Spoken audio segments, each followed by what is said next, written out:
Welcome to Up, Up, and Away, the restaurant marketing podcast, saving the world from bad marketing, brought to you by Qubriux, the all-in-one platform for loyalty and customer engagement. In today's topic, we're going to talk about choosing the right loyalty program for restaurants. Definitely a hot topic. Definitely lots of things to consider. Definitely lots of options. We're going to get deep in this. We have Arun, who's the founder and CEO of Qubriux. He's a tech veteran with over 2 decades of experience. Before Qubriux, he was the principal data scientist and architect for developing Starbucks' personalized customer engagement platform. I'm Rev Ciencio, hospitality marketing consultant, tech evangelist, content creator, and co-founder and CMO at Handcraft Burgers and Brew in New York City. That was a lot. Guys, everyone is talking about loyalty these days, restaurant loyalty, customer loyalty, rewards programs. These are the buzzwords everybody's using. But how do you know which loyalty program to use? Which one of the systems works? Do you even need one? I mean, that's a big question to even begin with. In this episode, we're going to discuss all of this, some best practices for creating effective loyalty programs that drive customer engagement and repeat business, because that's why we're doing it. And most importantly, we're going to talk about how to make the right choices for your business. Arun, how do you know that your restaurant is right for a loyalty program? So my belief is that every restaurant is right for a loyalty program as long as there is a desire to establish deep ongoing connection with your customer. And that's very fundamental to every business. Now, this question is that not right in terms of whether it's going to be successful or it's going to be feasible, correct?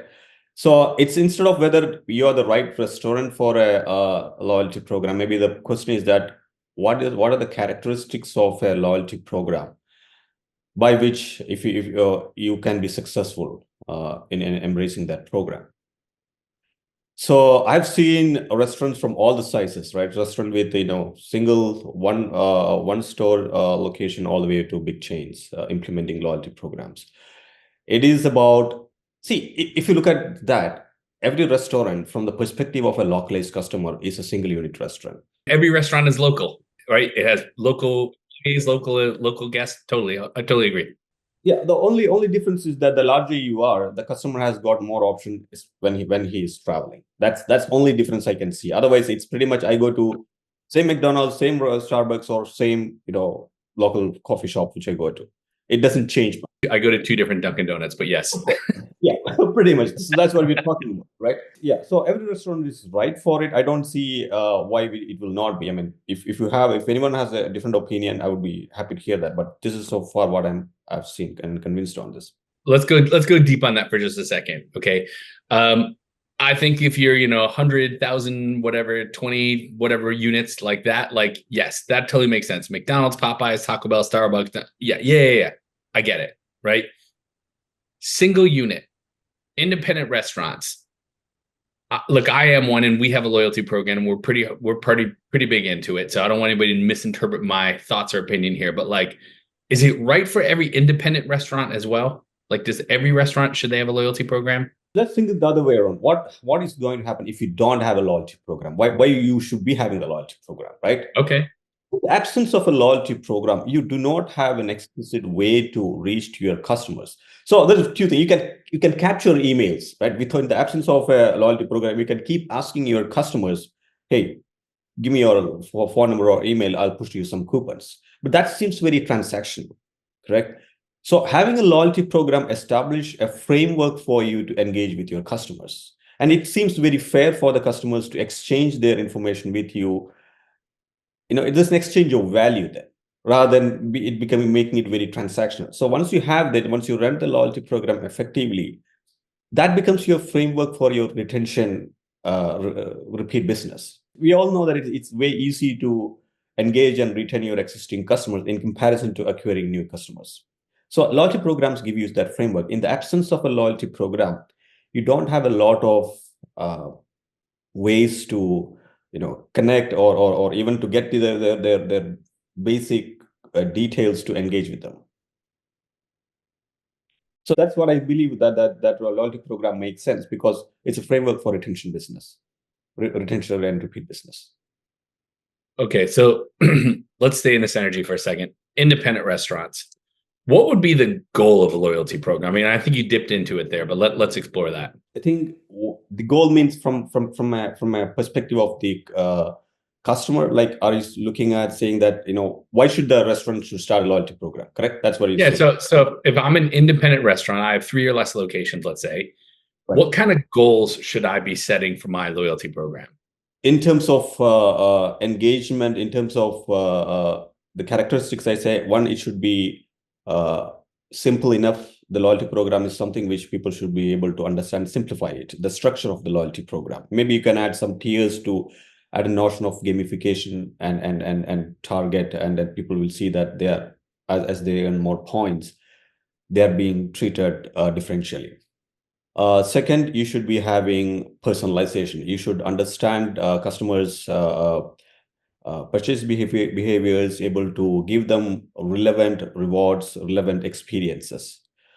Third, you should make your loyalty program very much data-driven. You should be continually making a lot of data-driven decision in terms of what are the right promotions, what are the right campaigns, etc. you want to include in your loyalty program. So what I described is the characteristics of the loyalty program.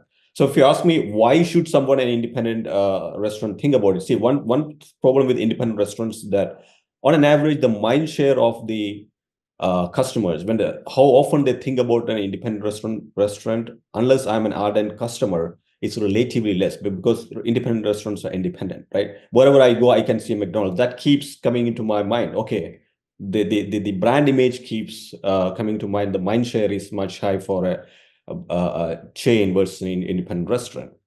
So having a loyalty program enables the independent restaurants to keep engaging with the customer and recapture that mind share, becoming that, making that local independent restaurants fresh in their mind every week and every month. I think of it slightly different way. Taking a lot of what you said, most independent restaurants are not great at marketing. Let's just be honest. Okay. It's difficult, right? You're a small business. You have a small budget. You have a small team. Marketing is really difficult. I get it, right? I totally get it. And so I think it's really important, again, from an independent restaurant perspective, to create the type of marketing that on some level kind of works in the background, right? So that you can focus on running the business. You can't just run marketing. Okay. I think that a loyalty program for an independent restaurant is a great way to collect email. Totally agree with you, right? It's a great way to understand enough about your database or your guest database to make some decisions that will help your business, right? And then I think what it does, or the way that I would use it if I was an independent restaurant, is a reminder to people that they have points to use, right? So like if I'm Rev and I'm deciding where to eat on a Friday night, and I'm like, oh yeah, I got points at this pizza place near me, like that's like a subconscious reminder for me that like I'm gonna go back there because there's a reason for me to go. Exactly. Right.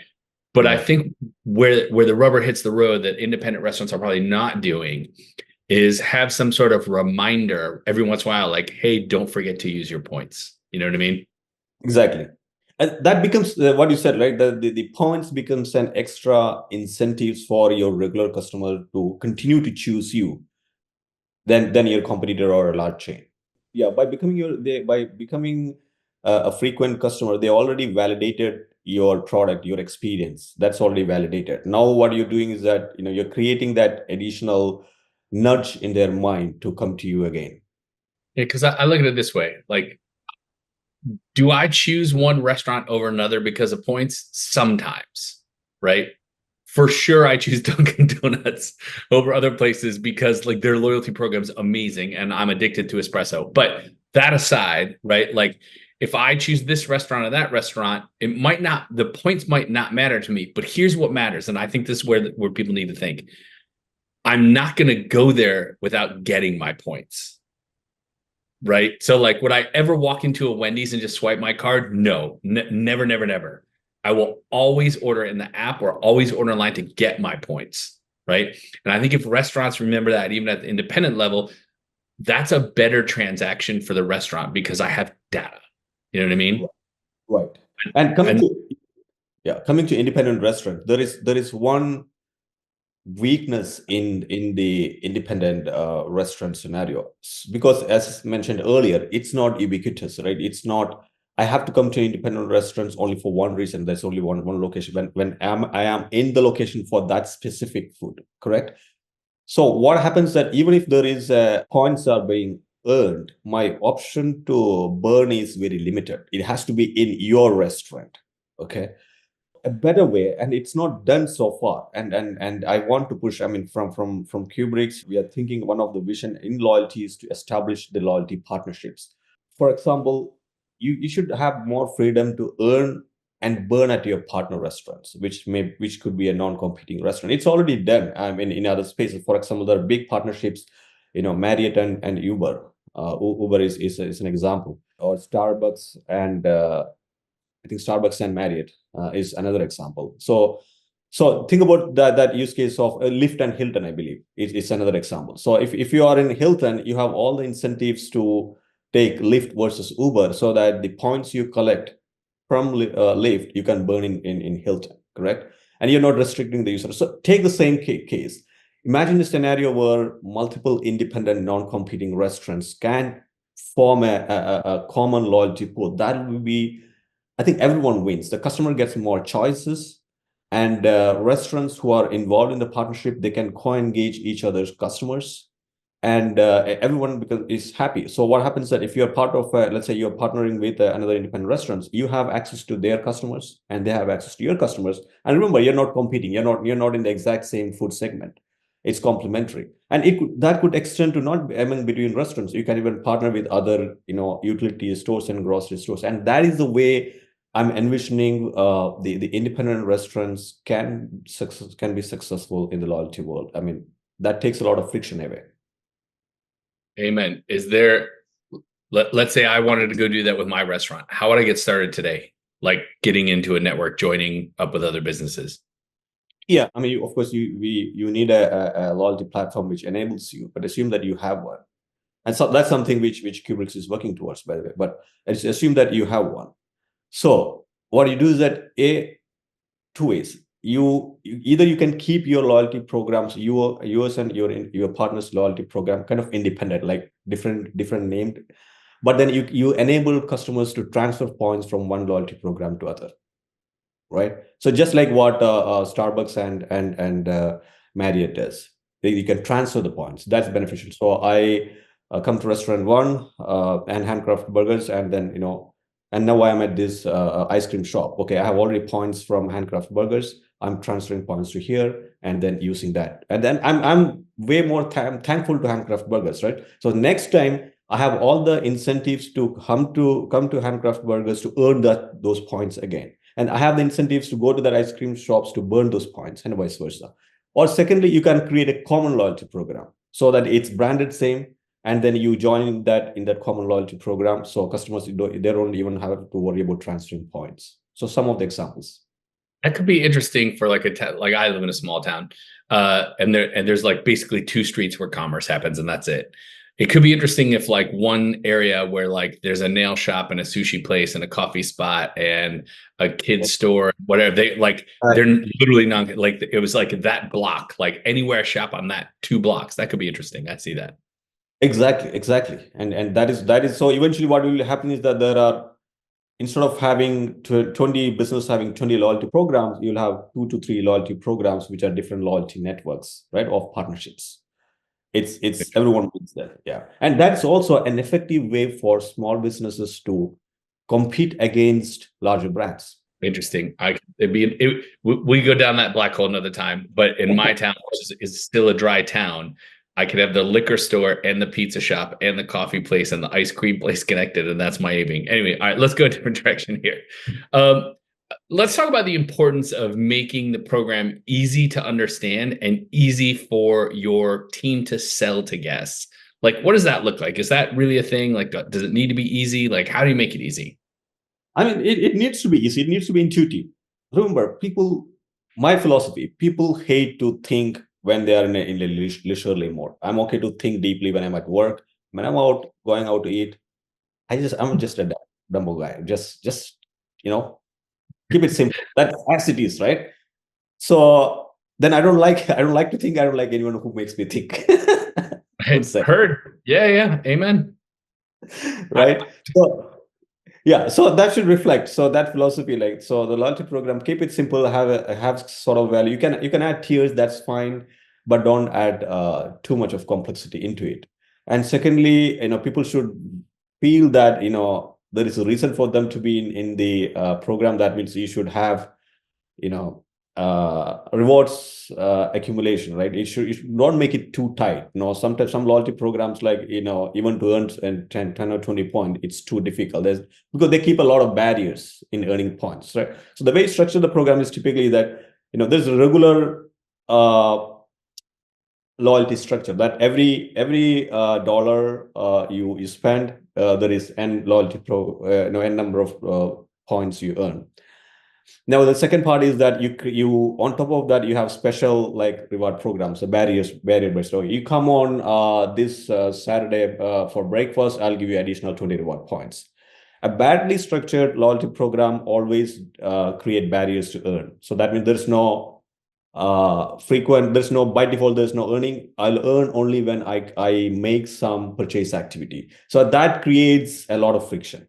So make it smooth, let customers feel that I am being rewarded every time I make purchase. It doesn't matter how much I'm being rewarded, but at least there has to be some sort of reward points. And then on top of that, you can have additional, hey, this is a double star week. If you come on this week, you on top of your regular points, you can have additional reward point. That is fine. So that's on the structure. Keep it simple. Okay, so I agree. Traditionally, you generally kind of see two platforms. You either get like check-ins, right? Every check-in gets you something like a punch card, or you get the spend for points. That's sort of the two buckets, right? Does it ever make sense for a restaurant to have both at the same time? Like, is that a thing? You're seeing that regular check-in, you earn points by default, and then on top of that, additional points. Yeah, so like that's like the Dunkin' thing, right? So this is one of the reasons I'm addicted to Dunkin', other than it's really close to my house and I like espresso. I earn points every time I spend. Okay, so it's the point, like I spend X, I get Y points, I can redeem them, right? But also what they do is if you go 12 times in a month, yes, I do, you get triple points the following month. Exactly. So like, does that make sense for every restaurant or just coffee places, or like, is that not a thing?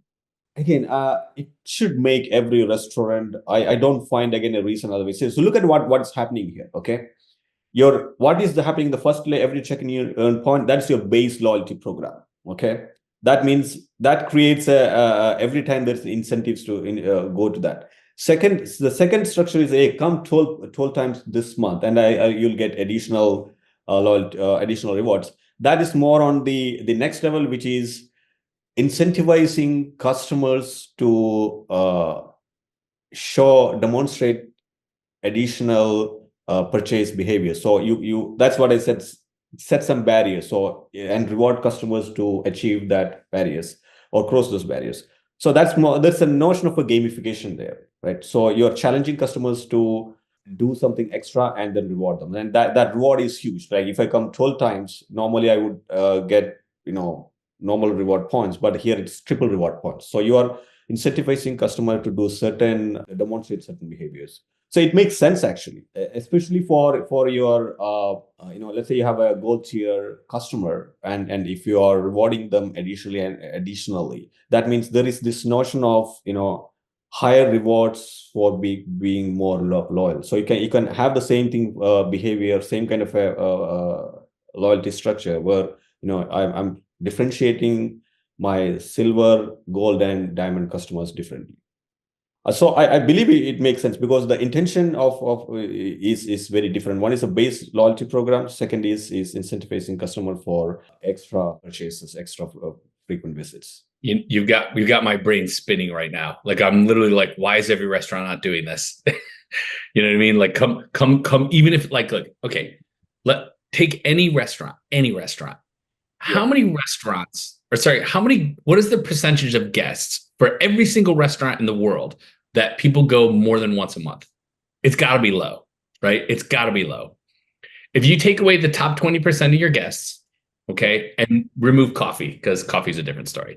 But if you're pizza, tacos, sandwiches, seafood, Mexican, Italian, whatever, how many people in your database go once a month? It's got to be small, right? It's got to be small.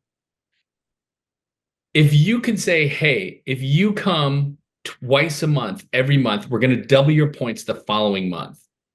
That's got to increase frequency, right? That has to, theoretically. That has to, yes. So you one thing you have to structure is you have to understand sort of your average frequency, right? So I don't mind going to a coffee shop, increasing my frequency from 2 times to 4 times, right? Coffee is just coffee. But when you say that if it's a fine day restaurant, if let's say hypothetically a restaurant is asking me to come 3 times in 2 weeks, that could be a little too much, correct? Okay. So you can't overstretch it. It has to be something which I am naturally or organically I can do it, but you're just nudging me a little more. So I come to a fine dining restaurant once a month. You can ask me, comes 2 times a month. That could be okay. But if you are challenging me to do 4 times a month, it feels too transactional at that point. Okay. Heard. Okay. Let's remove coffee. Let's remove fine dining. Let's say quick service, fast casual, and pizza, right? I'm saying if you come once a month for 3 months, I'll give you double points for the rest of the year. There has to be 70-80% of the database for any given restaurant that doesn't go monthly. They go every other month. If you can get all your guests to come once a month, literally 12 visits a year, Yeah, like that's got to be a game changer, right? it is. Yes. I'm so one thing you have to be understanding is that you have to sort of understand your customers' demography. I won't say, I mean, again, there's no one size fit all, right? If you say that it's so you sort of need to test it out a little bit. So first, if you want to say that challenge your customer to increase their frequency by 1.5 to 2 times. So if I'm coming 2 times, ask me to come 3 times, correct? And then slowly see that what are the roof, what are the boundaries are, and then you sort of need to test it a little bit. That's where sort of things like A/B testing can help. So you need to kind of reach there instead of so my question is that don't be too greedy on day one. Understand what the reach to that point and understand what is the optimum limit, because at some point customers, again, don't do it for all the customers at all the time. So this strategy typically big brands do it at a segmentation level. So they might see that Rev used to come on an average 2 times in my restaurant, and I don't see him for the last 2 months. Now it makes sense to incentivize him to come to again for 2 times or maybe 3 times. But if it becomes like all the customers all the times, then you will lose the speciality of it. So you just make it a segmented approach, and then once in a while you can have all the customers all the giving the same reward for all the customers. But otherwise, you create, okay, for this segment, I'm just going to have this promotion that come 2 times and then earn twice the rewards. For the next month, I'm going to have for this other segment, it could be so this month I'm targeting my lost customers or inactive customers. So next month I can target my loyal customers. So have some strategy behind it, I would say. Don't shoot in the dark. Okay, interesting. What is the importance, or maybe even some examples of rewards that are easy to redeem and understand? So not just like so that it's easy for the team to explain it, right? But what would be the examples of rewards that are easy for the guest to redeem and understand? Well, I think one of the rewards point I used was Starbucks reward points. And to be honest, I don't frequent to a lot of restaurants, and so I don't use a lot of loyalty programs. But one thing I used to do was using Starbucks reward points, and I found it very easy. When it becomes okay, I have an example of a loyalty program which I hated. Okay, I don't want to name it. It's not a restaurant though. Okay, it was an airline. So I travel like 3 to 4 times back and forth between states in India. So I used to be in this. I used to go to one airline. What happens was that they will expire the points within 6 months or something. So I take a trip, and then I take the next trip after 4 months. Earn some loyalty points, but within a few months, its goal got expired. I'm like angry, like I couldn't use much. So I have to be so insanely a frequent flyer to make use of any of those points. So I think the way you will when you expire the program loyalty points, I think that's one thing I would advise to be very careful, like how typically people expect that's something that you have earned, and people don't like to take something away from them which they have earned. So we very generous on the expiry time span. Yeah, I think that the underline there is make it easy to. It's not just about earning, but like make it easy to use and flexible. If the goal is so big that I don't care, like this is why I'm not loyal to an airline, because for me to get the thing I want, which is like an upgrade on every flight, okay, like the amount of flights I have to take, the amount of places I have to go is astronomically stupid, right? I don't care, right? I don't care because I have to take 12 segments, whatever that means, to even like be considered for a possible upgrade. Forget it. Forget it, right? From a restaurant perspective, if I earn points that I can use anytime, right? Points for dollars or exchange for donut holes or a slice of pizza or whatever, like Built. I have a Built credit card. Built's amazing, right? Every time I spend with Built, I earn money. I can use that money on my next bill every time, even if it's 12 cents. You know what I mean? That's easy. I'm achieving and have the ability to use almost immediately. Exactly. So that says this, right? So you made it very clear, like make that earning and burning very simple. That means don't put things like, hey, this week we are not letting any customers to burn their reward points. You have to pay by cash, or this particular day, or for this particular time, it's a blackout day. Don't do anything like that. Just make it smooth. Don't make customers think about it. It's as simple as it is.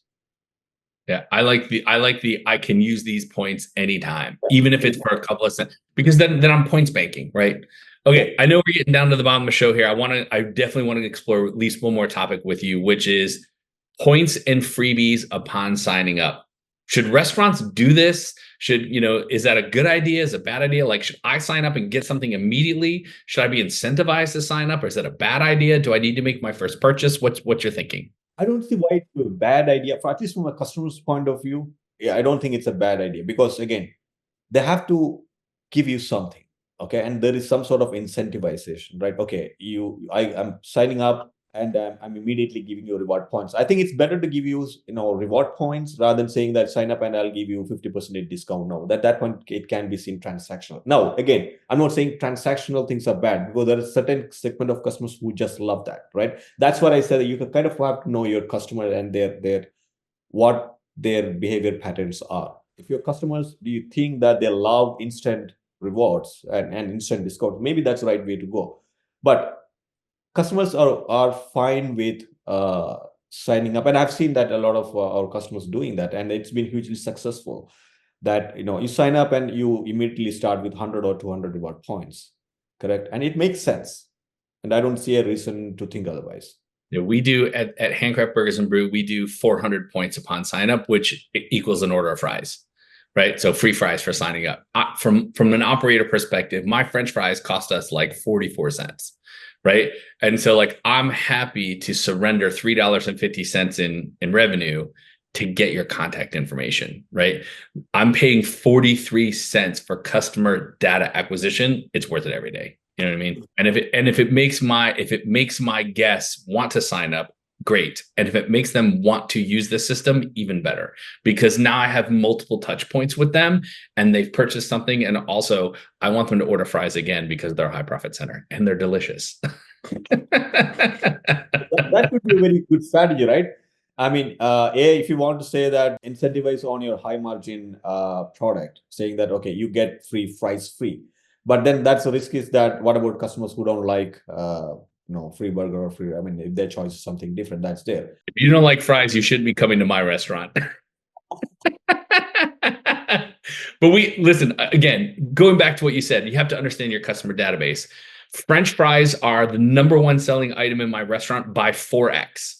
So like I know it's what people want, but we did that dive before we chose it. So again, we didn't just like, it wasn't a margin thing. It was like, I know it's what people want. So you're totally right. Listen, Arun, we could probably talk loyalty for days. Actually, I say that on every show. We could talk about all these subjects for days, but loyalty for sure we could talk about days. I think the point here is that loyalty is really, really useful when it's easy for your team to understand. It's easy for your guests to understand and use, and you actually look at the information and use to make decisions. Am I wrong? That's absolutely correct. Awesome. All right. Thank you for joining us. If you enjoyed the conversation, can you please share this episode with a friend who might also find it helpful? And remember to give us a rating right now. That helps us to spread the word to others who might find this valuable, just like you do. And in the next episode, we're going to talk about how to market a cloud kitchen and ghost kitchen. So don't forget to hit subscribe on your favorite podcast player.